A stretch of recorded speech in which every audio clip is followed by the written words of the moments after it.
এবার একটু কত করে বার করছি। চাই না মাগো রাজা হতে, চাই না। হ্যালো, हाँ कौन?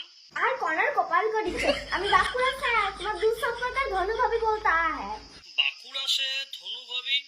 ओ अरे धनु भाभी, हाँ बोलिए बोलिए, कैसे हैं आप? मेरा शरीर अच्छा है, मेरा घर गोष्ठी का शरीर दोनों अच्छा है। वाह वाह, बहुत बढ़िया बहुत बढ़िया। बोलिए ठाकुर को कैसा याद आया आपको? अच्छा ठाकुर, एक बात बोला तो, तुम्हारे घर में तुम्हारे कंपनी में सवाई का हापानी रोग আছে क्या? नहीं तो भाभी, ऐसा क्यों बोल रही है आप?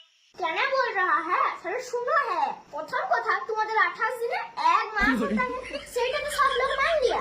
এখন 28 দিন আর 3 দিন আগে থেকে তোমাদের লোকগুলো কি হচ্ছে জানতে হ্যাঁ, কেউ গরুর মতো থামাতে হ্যাঁ, রিচার্জ করো শেষ হয়ে গেল, রিচার্জ করো শেষ হয়ে গেল, এরকম বলে না।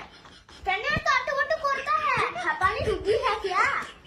ऐसा कोई बात नहीं है भाभी, एक्चुअली वो रिमाइंडर देते हैं आप लोगों को कि अचानक आपका रिचार्ज खत्म हो जाए और आपको नहीं पता चला तो आप दिक्कत में पड़ जाओगी ना, इसलिए ये करता है। तुम्हारा रिमाइंडर कथा है এখন, সেই রিচার্জটা আমাকে করना होगा।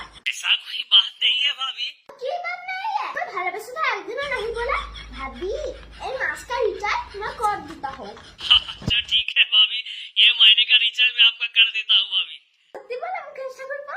हाँ हाँ हाँ। ठीक है मुकेश ठाकुर को, मैं तुम्हारे ये ऋण কখনো শোধ করতে नहीं पारेगा, लेकिन তুমি যখন বাঁকুড়া आएंगे তখন तुम्हारे धनु भाभी খোলায় ভাজা গরম গরম মুড়ি সাথে আলু চপ खाएंगे। हाँ जरूर जरूर, लेकिन भाभी वो जो झाल होता है आपका मुड़ी का साथ खाते हैं क्या?